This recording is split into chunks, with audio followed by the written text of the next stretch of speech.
A very good afternoon to all of you. Today we will discuss the role of government in providing the public facilities. Okay, so just let's recall few things whatever we just have discussed earlier in our class. So इसके पहले हमने पढ़ा कि public facilities क्या क्या होती हैं. ठीक है, पब्लिक फैसिलिटीज़ और फंडामेंटल राइट, किसी भी इंडिविजुअल के फंडामेंटल राइट किस तरह से कनेक्टेड हैं एक दूसरे से, हमने ये पढ़ा. ठीक है ना. उसके बाद अब हम थर्ड चीज़ पढ़ने जा रहे हैं कि इन पब्लिक फैसिलिटीज़ में गवर्नमेंट का क्या रोल है. क्या ये पब्लिक फैसिलिटीज़ हमें ऐसे ही मिल जाती हैं या फिर कोई इन्हें प्रोवाइड करवाता है या किसी का इसमें रोल है, चाहे वो गवर्नमेंट हो चाहे वो प्राइवेट इंडस्ट्रीज़ हों. ठीक है ना.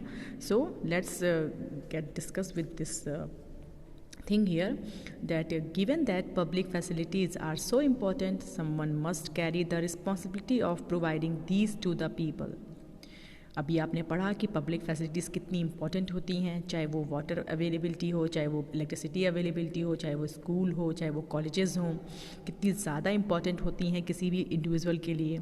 सो किसी ना किसी को तो ये ज़रूर प्रोवाइड करवाना ही होगा. ऐसे मैंने अभी बोला ना कि पब्लिक फैसिलिटी ऐसे ही तो नहीं मिल जाती हैं कि आप गए और आपको मिल गई. No, there are someone who just provide this facilities to the normal people.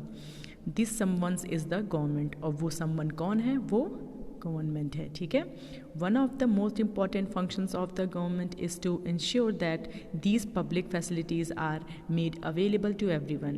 पहले चीज़ है कि पब्लिक फैसिलिटीज़ को जनरेट करना. ठीक है. और दूसरा रोल होता है गवर्नमेंट का कि ये फैसिलिटीज़ लोगों तक पहुंच रही हैं या नहीं पहुंच रही हैं, इसका ध्यान रखना.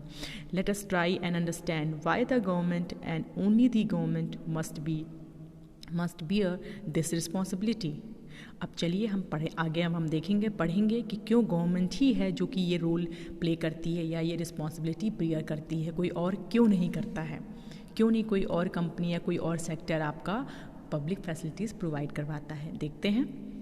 We have seen that private companies operate for profit in the market. Obvious है, हमने पढ़ा हुआ है कि प्राइवेट कंपनीज़ क्या होती हैं, प्रॉफिट ओरिएंटेड होती हैं. वो सिर्फ प्रॉफिट के लिए काम करती हैं. जहाँ प्रॉफिट नहीं, वहाँ पे प्राइवेट कंपनी कभी भी कोई भी सपोर्ट नहीं करती हैं. You read about this in chapter of on the story of a shirt in your class 7th book. Class 7th में एक चैप्टर होगा आपके स्टोरी ऑफ अ शर्ट. आपने उसमें पढ़ा होगा प्राइवेट कंपनीज़ का रोल क्या होता है. In most of the public facilities there is no profit to be had. और बहुत सारी पब्लिक फैसिलिटीज़ ऐसी होती हैं, मतलब ऑलमोस्ट ऑल पब्लिक फैसिलिटीज़ आप कह सकते हो, ऑलमोस्ट. ठीक है ना. नॉट कम्प्लीटली पब्लिक फैसिलिटी को हम कंसिडर कर रहे हैं, बट कुछ पब्लिक फैसिलिटीज़ ऐसी होती हैं जिसमें कि प्रॉफिट बिल्कुल भी नहीं होता है. For example, what profit can accrue to a company for keeping the drains clean or running an anti-malaria campaign. अब देखा जाए तो ड्रेन को क्लीन कराने में जो भी आपके ड्रेनेज सिस्टम्स होते हैं, नाली जिसको हम हिंदी में बोलते हैं, अगर उसको क्लीन कराना हुआ या फिर एंटी मलेरियल कैंपेन चलाना हुआ कहीं पे भी भारत में, तो उसमें पब्लिक जो प्राइवेट इंडस्ट्रीज हैं उनका क्या प्रॉफिट है? इसमें कोई प्रॉफिट है? Nothing. So a private company will probably not be interested in undertaking such work. और ये ऐसे काम को करने में प्राइवेट कंपनी कभी भी कोई भी इंटरेस्ट नहीं दिखाती है. But for other public facilities such as schools and hospitals and private companies, school and hospitals, private companies में वेल बी इंटरेस्टेड. और लेकिन वहीं दूसरी तरफ कुछ और भी पब्लिक फैसिलिटीज़ होती हैं जिनमें प्राइवेट कंपनीज़ को कुछ तो प्रॉफिट हो ही जाता है, जैसे स्कूल्स हुए, हॉस्पिटल्स हुए, प्राइवेट कॉलेजेस हुए. ठीक है ना. उसकी बात यहाँ पे कर रहे हैं. We have many of these particularly in large cities. और इनमें से बहुत सारे स्कूल्स, कॉलेजेस, बड़े बड़े हॉस्पिटल्स जो प्राइवेटली ओन्ड होते हैं वो हमें सिटीज़ में देखने को मिलते हैं. Similarly, if you are living in a city you will have seen private companies supplying water through tankers और supplying drinking water in sealed bottles. अगर आप शहर में रह रहे हो, जैसे हम सब शहर में रहते हैं, हम देखते हैं कि पानी की बॉटल्स मिलती हैं, चाहे वो बिस्लरी हो, चाहे वो किनले हो, कोई भी ब्रांड का हो, वो प्राइवेटली ओन्ड वाटर कंपनीज होती हैं जो कि मतलब वाटर बॉटल्स बनाती हैं, मार्केट में अवेल करवाती हैं. और प्राइवेट टैंकर्स भी होते हैं जिनको हम एक्स्ट्रा पैसे दे करके, लोग जो भी होते हैं हायर क्लासेस के लोग होते हैं जो अफोर्ड कर सकते हैं, वो पैसे दे करके टैंकर्स मंगवाते हैं पानी के, ठीक है। In such cases private companies provide public facilities but at a price that only some people can afford. और इन सब केसेस में देखिए तो private companies public facilities provide करवा रही हैं, जैसे वाटर फैसिलिटी दे तो रही हैं बट एक दाम पे दे रही हैं जो कि हर कोई अफोर्ड नहीं कर सकता है, ठीक है। Hence this facility is not available to all at any affordable rate. और इसीलिए ये फैसिलिटी ऐसी होती हैं जो कि सबको अवेलेबल नहीं हो पाती हैं एक अफोर्डेबल रेट पे। If we go by the rule that people will get as much as they can pay for them, many people who cannot afford to pay for such facilities will be deprived of such opportunities to live a decent life. और इन्हीं जो facilities के provide करने में ऐसा हो जाता है कि कुछ लोग जो होते हैं जो कि ये फैसिलिटीज़ अवेल नहीं करवा पाते हैं, नहीं अफोर्ड कर पाते हैं, तो वो इन फैसिलिटीज़ से आपका डिप्राइव हो जाते हैं, मतलब वंचित हो जाते हैं। उनको एक डिसेंट लाइफ जीने के लिए ये अपॉर्चुनिटी मिल ही नहीं पाती है। अगर अच्छे स्कूल में, जैसे अब प्राइवेट स्कूल की बात करें तो प्राइवेट स्कूल बहुत ही अच्छे से अपने आप को मैनेज करते हैं, टीचिंग अच्छी होती है, हर एक चीज़ अच्छी होती है, लेकिन जो गरीब पर्सन है वो कैसे अफोर्ड कर सकता है प्राइवेट स्कूल की फ़ीस, ठीक है ना। तो क्या होता है कि वो अपने बच्चों को और ख़ुद को, अपने आसपास के लोगों को जो भी है उनको अच्छी लाइफ प्रोवाइड नहीं करवा पाता है, बिकॉज वो अफोर्ड ही नहीं कर सकता अपने बच्चों को प्राइवेट स्कूल में पढ़ाना या प्राइवेट हॉस्पिटल्स में दिखाना, ठीक है ना। तो ये सब चीज़ें क्या होती हैं, इन सब फैसिलिटीज़ से जो पुअर पीपल हैं वो डिप्राइव हो जाते हैं, ठीक है ना। So clearly this is not a desirable option. लेकिन सच अगर देखा जाए तो ये एक डिज़ायरेबल ऑप्शन नहीं है, मतलब एक कहते हैं कि जो हर कोई चाहता है वो ऑप्शन नहीं है। Public facilities relate to people's basic needs, और पब्लिक फैसिलिटीज़ हमेशा लोगों की ज़रूरत के हिसाब से होती हैं। Any modern society requires that these facilities are provided so that people's basic needs are met. और हर कोई भी सोसाइटी हो, चाहे वो मॉडर्न सोसाइटी हो, चाहे वो नॉर्मल कोई भी डाउन सोसाइटी हो, मतलब डाउन टाउन सोसाइटी हो, वो हर कोई यही चाहता है कि जो भी फैसिलिटी उनको प्रोवाइड की जा रही हैं वो उनकी ज़रूरतों को पूरा कर सकें, ना कि उनको एक बहुत हाई फाई लाइफ दें। The right to life that the Constitution guarantees is for all persons living in this country। और चूँकि राइट टू लाइफ हर एक पर्सन का अधिकार है जो कॉन्स्टिट्यूशन ने दिया है भारत में रहने वाले हर एक पर्सन को, the responsibility to provide public facilities therefore must be that of the government. और इसीलिए जो रिस्पॉन्सिबिलिटी है पब्लिक फैसिलिटीज़ प्रोवाइड करवाने के लिए लोगों को, वो गवर्नमेंट का ही रिस्पॉन्सिबिलिटी है, ठीक है ना, किसी और की नहीं है। सो what is the next thing. अब जैसे कि आप यहाँ पे देख सकते हो अमू और कुमार के बीच में एक डिस्कशन हो रही है, एक बात हो रही है जनरल सी। उसमें हम देखते हैं क्या बातें हो रही हैं। That Amu, did you notice that the roads in, because हम जान रहे हैं कि अमू और कुमार क्या कर रहे हैं, बस के थ्रू ट्रैवल कर रहे हैं चेन्नई में, और वो डिफरेंट लोकेशन में जा करके डिफरेंट वहाँ पे फैसिलिटीज़ देख रहे हैं कि क्या क्या फैसिलिटीज़ अवेलेबल हैं, क्या नहीं अवेलेबल हैं, लोकेलिटी कैसी है, लोग कैसे रह रहे हैं, ठीक है। सो अमू क्या बोलती है, did you notice that the roads in Saidapet were so bumpy and without street lights. Amu ने कुमार से बोला, क्या तुमने नोटिस किया कि सिदापेट की जो सड़कें हैं वो बहुत ही ज़्यादा ख़राब हैं और वहाँ पे स्ट्रीट लाइट भी नहीं है। Wonder what the place is like at night, और सोचती हूँ कभी कभी कि ये जगह रात में कैसी होती होगी। Kumar, what better can you expect in a slum. तो कुमार ने बोला, एक स्लम में तुम क्या एक्सपेक्ट कर सकती हो। Amu, why should slums be like that. Amu ने बोला कि स्लम्स को ऐसा क्यों होना चाहिए। Shouldn't they have public facilities, क्या उनके पास पब्लिक फैसिलिटीज़ नहीं होनी चाहिए। Kumar, I think public facilities are for all those who live in a proper houses in colonies, they are the people who pay taxes. Kumar ने बोला कि मुझे लगता है पब्लिक फैसिलिटीज़ उनके लिए होती हैं जो एक अच्छी जगह पे रहते हैं, अच्छे घरों में रहते हैं, प्रॉपर टैक्स पे करते हैं, ये फैसिलिटीज़ उन्हीं को मिलती हैं। Amu, why do you say that, तुम ऐसा क्यों कहते हो। Slum developers are also citizens and they have rights too. Amu ने बोला कि तुम ऐसा क्यों बोलते हो, स्लम में रहने वाले लोग भी सिटीजन्स हैं भारत के और उनको भी राइट है कोई भी पब्लिक फैसिलिटीज़ को अवेल कराने के लिए अपने लिए। कुमार, अरे the government will go bankrupt this way. Kumar ने बोला, इस तरह से तो गवर्नमेंट बिल्कुल गरीब हो जाएगी, बिल्कुल उसका अकाउंट खाली हो जाएगा अगर वो फ्री में सबको प्रोवाइड कराने लगे public facilities. Amu, well it has to find a way. Amu ने बोला, वेल गवर्नमेंट को कुछ एक तरीका ढूंढना चाहिए। Can you imagine what it would be like to live in a slum without proper roads, water, electricity. Amu ने कुमार से बोला, क्या तुम इमेजिन कर सकते हो कि एक स्लम में बिना अच्छी सड़क के, बिना वाटर के, बिना इलेक्ट्रिसिटी के रहना कैसा होता है? कुमार ने बहुत ही वियर्ड सा एक्सप्रेशन दिया। अमू, और constitution recognises many of the public facilities as being a part of the right to life. Amu ने बोला, हमारे कॉन्स्टिट्यूशन ने ये रिकग्नाइज़ किया है, ये बताया है कि बहुत सारी पब्लिक फैसिलिटीज़ तो राइट टू लाइफ के दायरे में आती हैं। The government must see that these rights are protected so that everyone can lead a decent life. और गवर्नमेंट का ये फ़र्ज़ बनता है कि वो इन राइट को ध्यान में रखे, प्रोटेक्ट करे और हर एक पर्सन को, भारत में रहने वाले हर एक नागरिक को एक डिसेंट सी लाइफ प्रोवाइड करे थ्रू पब्लिक फैसिलिटी। ठीक है, सो यहाँ पे एक क्वेश्चन दिया हुआ है, whose point of view do you agree with?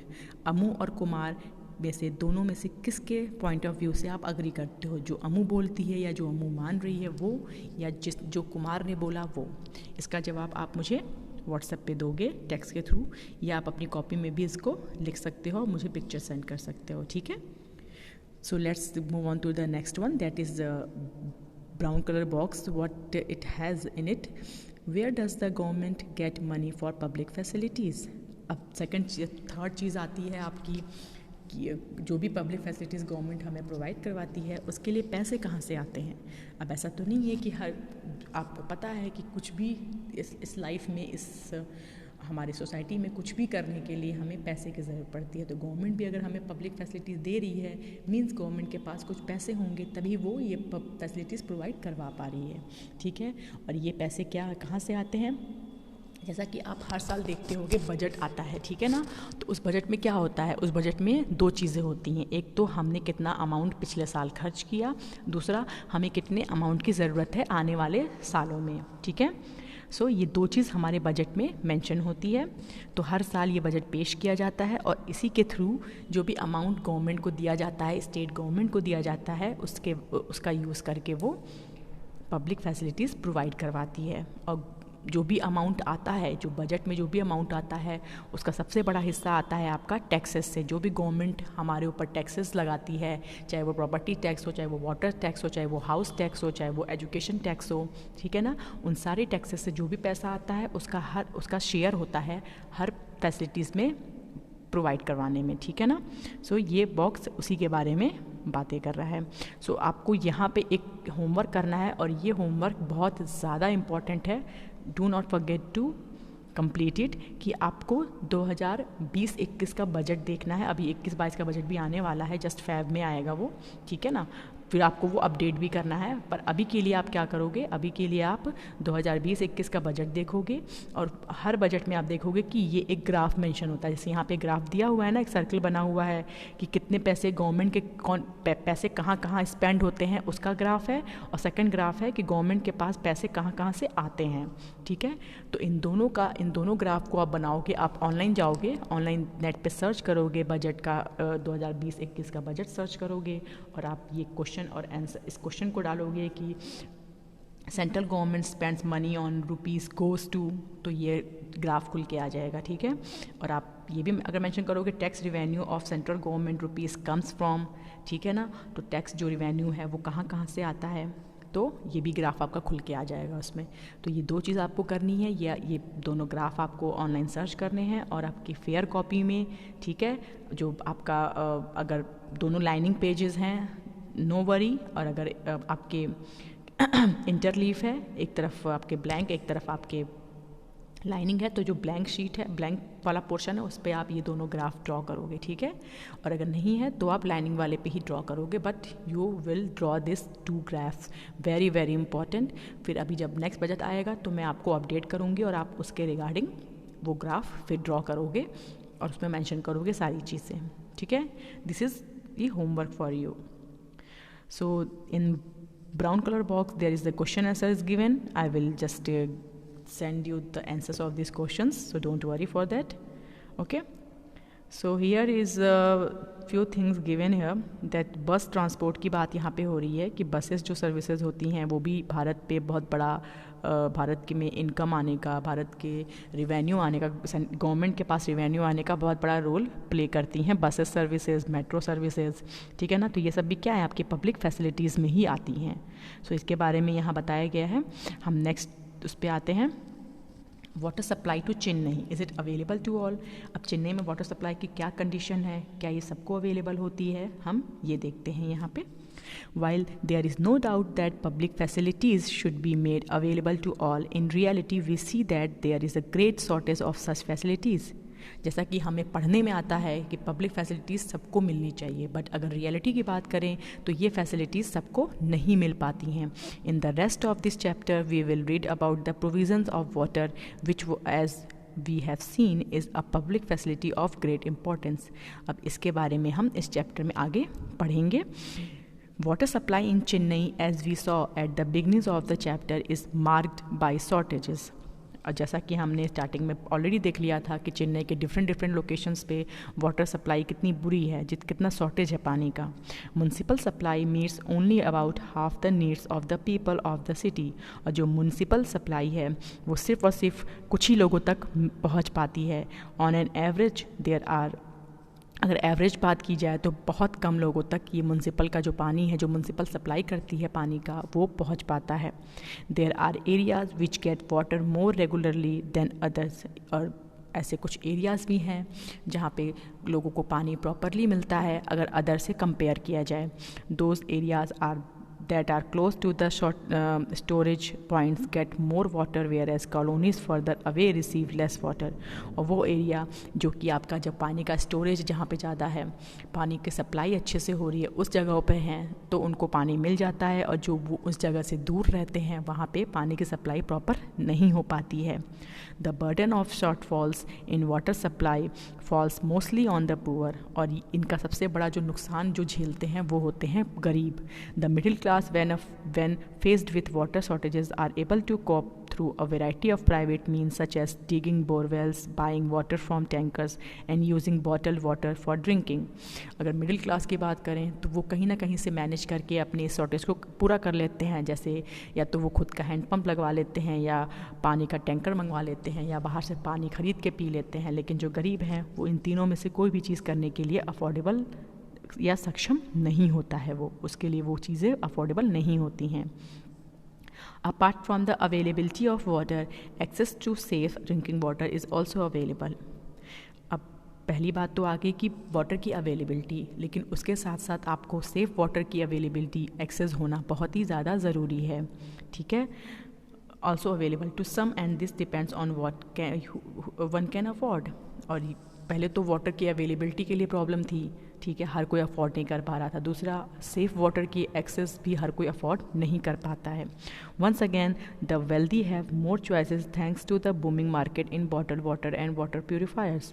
जो हेल्दी वन है, जो मतलब आपके रिच लोग हैं, वो अपना वाटर प्योरीफायर लगा लेते हैं, वाटर बॉटल मंगा लेते हैं, वाटर सब क्लीनिंग का प्रोसेस अपने घर में करवा लेते हैं. People who can afford it have safe drinking water. जो भी ये चीज़ें अफोर्ड कर पाता है, जैसे रिच वन, वो सेफ ड्रिंकिंग वाटर ले लेते हैं. लेकिन जो गरीब है वो दूर ही रह जाता है, वो इन सब चीज़ों से वंचित रह जाता है. उसे एक तो वाटर सप्लाई भी नहीं प्रॉपर होती है, दूसरा उसको सेफ वाटर पीने को भी नहीं मिल पाता है. In reality therefore it seems that it is only In reality, therefore, it seems that it is the only people with money who have the right to water, a far cry from the goal of universal access to sufficient and safe water. So, आप देख सकते हो यहाँ पे कि जो rich हैं, जिनके पास पैसे हैं, वही राइट टू वाटर एक तरह से कह लो अफोर्ड कर पा रहे हैं, उनको अवेल हो पा रहा है, और सेफ वाटर भी वो एक्सेस कर पा रहे हैं. बट जो गरीब हैं उनको ये सब चीज़ें बिल्कुल भी अफोर्ड नहीं कर पाते हैं और ना अवेल हो पाती हैं. Taking water from farmers. अब यहाँ पे देखिए क्या बात कही जा रही है. The shortage of water has opened up opportunities for private companies in a big way. अब देखा जाए पानी की कमी, चूँकि प्राइवेट कंपनीज़ क्या होती हैं, प्रॉफिट ओरिएंटेड होती. जैसा कि आप जानते हो कि प्राइवेट कंपनीज़ क्या होती हैं, वो प्रॉफिट ओरिएंटेड होती हैं. अगर शॉर्टेज ऑफ वाटर हो रहा है तो इसमें भी प्राइवेट कंपनीज़ क्या होती हैं, अपना फ़ायदा ज़रूर सोच लेती हैं. वो इसी की बात हो रही है. Many private companies are providing water to cities by buying it from places around the city. अब मैनी प्राइवेट कंपनीज़ क्या होती हैं, डिफरेंट जगह पे पानी का सप्लाई करवाती हैं कहीं और से पानी लेकर के. तो in Chennai water is taken from nearby towns like Mamandur, Palur और Karungizhi and from villages to the north of the city using a fleet of over 13,000 water tankers. और चेन्नई में भी प्राइवेट कंपनीज यही करती हैं, कहीं और से पानी कलेक्ट करके टैंकर्स में वो सिटीज़ में प्रोवाइड करवाती हैं. Every month the water dealers pay farmers and advance for the rights to exploit water sources on their land. और हर महीने जो प्राइवेट डीलर्स हैं, जो प्राइवेट वाटर डीलर्स हैं, वो फार्मर्स को जहाँ से वो पानी लेते हैं, चाहे वो साफ़ क्लीन पॉन्ड हो, लेक हो, जो जहाँ पे फार्मर्स अपना जिस पानी का यूज़ कर रहे हों वहाँ से पानी लेना हो, तो वो क्या करते हैं, हर महीने फार्मर्स को पैसे देते हैं उनका ये वाटर रिसोर्सेज को लेने का. ठीक है ना, जो वाटर सोर्सेज उनके हैं उनको वहाँ से पानी लेने का, वो सप्लाई करना शहर में. ठीक है ना, शहर में तो क्या होता है, उसके लिए वो फार्मर्स को हर महीने पे करते हैं. There is water taken away not just from agriculture but also from the drinking water supplies of the villagers. Groundwater levels have dropped drastically in all these towns and villages as a result. और चूँकि क्या करते हैं जो water dealers हैं, वो ऐसी जगहों पे जा कर के एक कहते हैं कि डिग करते हैं, एक गड्ढा डिग करते हैं. ठीक है, वहाँ से पानी पंप आउट करते हैं और उसको टैंकर में फिल करके फिर वो पूरे सिटीज़ में देते हैं. तो इससे क्या होता है, जो पानी का लेवल है वो क्या होता है, वो कम हो जाता है. जो ग्राउंड वाटर लेवल है वो धीरे धीरे कम होता जाता है, बिकॉज वो सारा पानी क्या हो रहा है, वो यूज़ कर ले रहे हैं वो अपना शहरों में बेचने के लिए. ठीक है ना. So in search of alternatives, next is the in search of alternative. अब इनकी जो भी प्रॉब्लम्स हैं, जो भी पब्लिक फैसिलिटीज़ है उससे रिलेटेड प्रॉब्लम्स हैं, जो शॉर्टेजेस हैं, उसका अल्टरनेटिव क्या है. The situation in Chennai is not unique. अब चेन्नई में जो सिचुएशन है वो यूनिक नहीं है. A similar scenario of shortages and acute crisis during the summer month is common to other cities of India.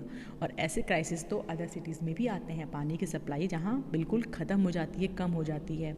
The shortage in municipal water is increasingly being filled by an expansion of private companies who are selling water for profit. अब municipal water का shortage भी हो रहा है, उसके वजह से क्या हो रहा है, प्राइवेट कंपनीज़ के पानी की बॉटल्स की बिक्री बढ़ती जा रही है. द सप्लाई ऑफ वाटर पर person in an urban area in India should be about 135 litres per day. और अर्बन एरिया में, शहरों में पानी की सप्लाई जो होनी चाहिए वो पर पर्सन के हिसाब से 135 लीटर्स होनी चाहिए. A standard set by the urban water commission, जो कि अर्बन वाटर कमीशन ने सेट किया हुआ है. Whereas people in slums have to make do with less than 20 liters a day per person, one bucket. People living in luxury hotels may consume as much as 1600 liters of water per day. अब देखा जाए तो जो slum में लोग रह रहे हैं वहाँ पे लोग एक आपका 20 लीटर पानी में काम चला रहे हैं. ठीक है, एक पर पर्सन के हिसाब से देखा जाए तो. लेकिन वहीं अगर लग्जरी होटल्स की बात की जाए, बड़े बड़े कॉलोनीज़ की, बंगलोज़ की बात की जाए, तो वहाँ पे पर पर्सन पे 1600 लीटर पानी का वेस्ट हो रहा है. तो कितना इनइक्वालिटी है पानी के डिस्ट्रीब्यूशन में भी. A shortage of municipal water is often taken as a sign of failure of the government. और म्यूनसिपल वाटर सप्लाई में जो शॉर्टेज आ रही है उसको हम गवर्नमेंट का फेलियर बताते हैं, गवर्नमेंट का जो काम है, जो उसका कोशिश है, उसकी हार बताते हैं. Some people argue that since the government is unable to supply the amount of water that is needed and many of the municipal water departments are running at a loss, we should allow private companies to take over the task of water supply. और कुछ लोग तो ऐसी बातें भी करते हैं, चूँकि हमारी गवर्नमेंट अनेबल है अब हमारे फैसिलिटीज़ को प्रोवाइड करवाने के लिए, पानी की जो शॉर्टेज है उसको दूर करने के लिए, तो क्यों ना ये भी प्राइवेट कंपनीज़ को ही दे दी जाए. According to them private companies can perform better. और उनके अकॉर्डिंग ये माना जाता है, वो लोग ये मानते हैं कि प्राइवेट कंपनीज़ गवर्नमेंट से अच्छा परफॉर्म करेंगी और शॉर्टेज जो भी पानी की हो रही है वो उनके टाइम में नहीं होगी. ठीक है. सो यहाँ पे एक और आपका सिनेरियो बना हुआ है, public water supply in Porto Alegre. ठीक है, ये एक सिटी है ब्राज़ील में. तो यहाँ पे वाटर सप्लाई की क्या कंडीशन है उसके बारे में बताया गया है. तो आप ये अपने आप से रीड करना और आप समझ जाओगे कि क्या डिफरेंस है इंडिया में और अदर कंट्रीज़ में, क्या या बहुत सिमिलरिटीज़ हैं या फिर डिफरेंस. यही दो चीज़ें इसमें मेंशन की गई होंगी. तो आप एक बार इसको रीड करना, समझना. अगर नहीं समझ में आता है तो मुझसे आप बोल देना, तो मैं आपको ये ऑडियो टेक्स्ट के थ्रू एक्सप्लेन करके भेज दूँगी. ठीक है. So come to the following facts basically. So here are the facts that the first fact is throughout the world water supply is a function of the government. There are very few instances of private water supply. पूरे world में देखा जाए तो water supply government का ही काम होता है. बहुत कम जगहों पे देखा जाता है जहाँ पे प्राइवेट कंपनीज जो हैं वाटर सप्लाई कर रही हैं. Second is there are areas in the world where public water supply has achieved universal access. और यहीं पे दुनिया में कुछ ऐसी जगह भी हैं जहाँ पे पब्लिक वाटर सप्लाई ने बहुत अच्छा परफॉर्म किया है, मतलब सबको पानी मिला है, इक्वली डिस्ट्रीब्यूट हुआ है पानी. Third, in a few cases where the responsibility for water supply was handed over to private companies, there was a steep rise in the prices of water, making it unaffordable for many. Cities saw huge protests with riots breaking out in places like Bolivia, forcing the government to take back the service from private hands. और कई जगहों पे तो ये देखा गया है कि प्राइवेट सेक्टर्स को देने के बाद भी परफॉर्मेंस अच्छा नहीं हुआ है. मींस जो सप्लाई है वो बहुत महंगी हो गई है, पानी की सप्लाई बहुत ज़्यादा कॉस्टली हो जाती है, लोग अफोर्ड नहीं कर पाते हैं. तो वहाँ पे ऐसे चीज़ों के अगेंस्ट प्रोटेस्ट भी हो जाते हैं. जैसे बोलीविया में ये केस देखा गया है कि जब गवर्नमेंट ने प्राइवेट सेक्टर को वाटर सप्लाई दे दिया था करने का जो भी काम था, तो उनके बाद से पानी इतना महंगा हो गया था कि लोगों ने प्रोटेस्ट स्टार्ट कर दिया कि गवर्नमेंट को अपना ये डिसीज़न वापस ले लेना चाहिए. Within India there are cases of success in government water departments, though these are few in number and limited to certain areas of their work. India में देखा जाए तो गवर्नमेंट का वाटर सब डिपार्टमेंट कई जगहों पे बहुत अच्छा परफॉर्म कर रही है. ठीक है, the water supply department in Mumbai raises enough money through water charges to cover its expenses on supplying water. अगर मुंबई की बात करें तो वहाँ पे भी देखिए पानी का चार्जेस लगते हैं. वहाँ पे पानी जो सप्लाई करती है गवर्नमेंट उसके चार्जेस लेती है, उसकी वजह से वो क्या करती है, परफॉर्मेंस और अपना अच्छा कर रही है. हैदराबाद की बात की जाए, a report shows that the department has increased coverage and improve performance in revenue collection. तो हैदराबाद में गवर्नमेंट ने बहुत अच्छा रिवेन्यू कलेक्शन किया है वाटर सप्लाई के थ्रू. चेन्नई की बात की जाए, the department has taken several initiatives for harvesting rain water to increase the level of ground water. Chennai में गवर्नमेंट ने पानी की सप्लाई की शॉर्टेज को देखते हुए, हर जगह पानी की कमी को देखते हुए बहुत अच्छा स्टेप लिया कि उन्होंने अपना जो ग्राउंड वाटर लेवल है उसको बढ़ाने के लिए बहुत सारी प्रोसेसिंग स्टार्ट कर दी. ठीक है, it has also use the service of private companies for transporting and distributing water, but the government water supply department decides the rate for water tankers and give them permission to operate. अब क्या use किया गया, private company ने भी पानी की supply को अपने हाथों में लिया, डिफरेंट जगहों पे पानी की सप्लाई स्टार्ट कर दी. ठीक है ना, और गवर्नमेंट ने भी उनको ये परमिशन दे रखी थी कि वो वाटर सप्लाई कर सकते हैं जहाँ भी उनको सही लगे और चार्जेस अफोर्डेबल होने चाहिए. बट वो क्या करते हैं प्राइवेट कंपनीज, चूँकि वो प्रॉफिट ओरिएंटेड होती है इसलिए उनके चार्जेस बहुत ही ज़्यादा हाई होते हैं. Hence they are called on contract. अब क्या होता है, एक कॉन्ट्रैक्ट बेसिस पे होता है. ठीक है ना, जैसे यहाँ पे लिखा है the service of private companies for transporting and distributing water, but the government water supply department decides the rate for water tankers and give them permission to operate.